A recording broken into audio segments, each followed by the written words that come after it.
Hi everyone and welcome back to the channel. About a year ago I did a top 10 interview tips video, one of the most popular videos on the channel. I'll put a link to it in the comments below. But I took a look at it recently and thought it was well worth updating it and indeed focusing it into a top 5 interview tips for 2024, because there's various things that have changed, things like the introduction of AI. We've moved more towards a return to office type working environment, and they've all had an impact on how people conduct interviews and the success of them. So jumping in, tip number 5, prepare for the interview properly when thinking about location and attire and travel. We're seeing more in-person interviews now. We've still got lots of train problems and weather problems, particularly here in the UK. So people need to plan their travel to the location. Make sure you've got the current office address and the correct office address as well. And if you're doing a digital online interview, have you downloaded Teams, Zoom? Have you accessed Google Meet before? Do you know how to conduct a LinkedIn meeting? Test those platforms out before you try and sign into and jump onto that call. There's no point in doing it 1 to 2 minutes before the call, because if you turn up late because the tech doesn't work, that's just as bad as turning up late to an in-person interview. Tip number 4, understand the format of the interview. Now, as a professional recruiter, it's my job to make sure that my applicants do understand what's expected of them in the interview. So if you're working with a recruiter, ask them in advance. If you're working with HR, internal recruitment, talent acquisition, one of those internal departments, they should also be preparing you. Here in the UK, we've recently seen one of the large retail employers, the John Lewis Partnership, sending out the interview questions to candidates in advance of the interview. So they're removing that element of surprise and catching people off guard to try and get the best performance from them. It also assists in diversity and inclusion recruitment, because people with neurodiverse requirements are able to better prepare and therefore perform better in interviews. And ultimately, as a hirer, that's what you should want, is the people you're taking time to talk to perform their absolute best. So any company should be very happy to provide you with the format and the expectations for an interview stage. If you fail to ask, that's your fault though. So make sure you're asking and you have an idea of what to expect through that interview that you're about to undertake. Don't assume you know. Don't assume that interview stages 1, 2, and 3 are all going to be the same just because they were different people, because they won't be. Those people will have different goals and different criteria that they're looking to fulfill. So ask the questions in advance and prepare. Fail to prepare, prepare to fail. Tip number 3, research the business. Now, this is one where AI can have a really big impact, because you can now use something like Gemini or ChatGPT and ask it questions to go and research news articles and background articles about a business, so that you've got some really in-depth context before you go into that interview. You've still got your trusty friend LinkedIn there as well, and you want to be looking not just at the company pages, but at the pages of the people that are interviewing you and that are involved in the recruitment process. What are they posting? What are they talking about? What are they up to?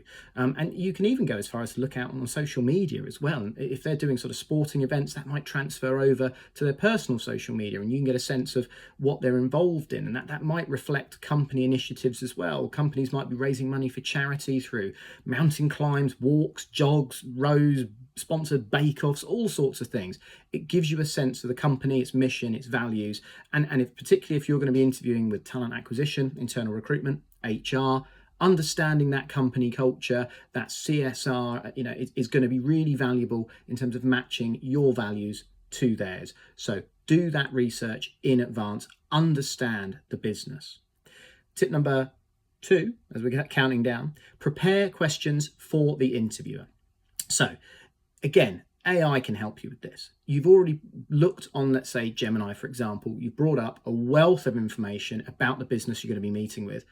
Ask the tool to then turn that into some questions that you could ask the interviewer. Tell it what department that interviewer comes from. Are they technical? Are they line management? Are they sales? Are they operations? Are they HR? And ask it to tailor the questions accordingly for a point of view. That can give you, if not ready-made questions to go, certainly a starting point for you to then personalize. And this is something that we're seeing an increasing amount of, is people intelligently using AI to support their interview preparation. Because sometimes if you've had a very thorough job description, a very thorough conversation with a recruiter, you might feel that you're short of a few questions, other than maybe the boring practical ones. what's the health insurance like? How many days holiday do I get? Things like that. And they're all still valuable and they should all still be asked, but that's not what we're really thinking about.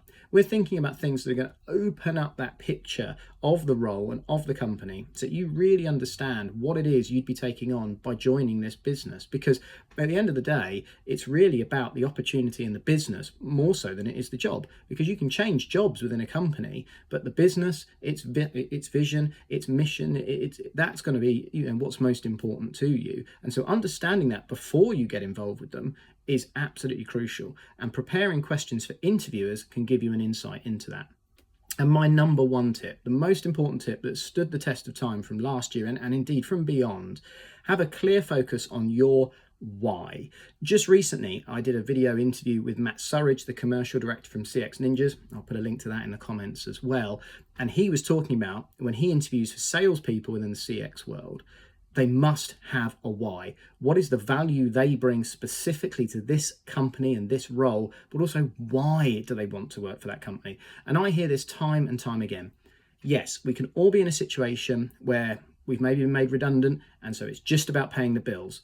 And sometimes 2, 3, 4 jobs can actually be fairly interchangeable. And so it might be a case of, well, I just need this job because it's what I do, it pays well, and I've got responsibilities. But you do need to look a level deeper than that, because companies that are going to invest in you as a professional long-term, your development and your career, want to know what it is that makes you tick and what it is you've seen about that business that makes this resonate with you. Again, you can use AI platforms to help you uncover that truth and support that message, but it's got to be authentic and it's got to be honest, because you need to be able to talk about it in a way that conveys that engagement to the person you're interviewing with. If it comes across as just superficial or something you've just read on a website and then just parroted back out again, they can see through it every time. It's got to be real. If you're really struggling with a why, maybe that's an interesting thing to consider. Why am I interviewing for this job if I'm really not sure why? Is it just a job? Is it just an interview? Is it because I'm feeling a bit desperate at the moment and so I'm going to take the interview because I need a job? Then you do need to think about that. Is it a job that you want to go for? Again, everyone's got responsibilities. We've got to pay the bills, but companies are unlikely or certainly less likely to hire people that feel like it's just a transaction to them. So really focus on what matters to you in your next career move and how that aligns and where it aligns with the business and the people that you're talking to. Why are they working there? What are the benefits that they see to working for that business? And how has it helped them professionally and personally? All those things are worth considering to help uncover potentially your why as well. So, as I say, I'm going to put links to the top 10 tips interview video from last year in the comments below, and my interview with Matt Surridge, commercial director from CX Ninja as well, who has some fantastic practical tips on preparing your CV and preparing for interview specifically for sales roles within the SaaS or the CX space. But if you've got any particular questions that you want answers to in regards to preparing for interviews, do ask me in the comments below and I will respond to every single one, I assure you. Otherwise, like this video, share it, and click that subscribe button. Speak to you soon.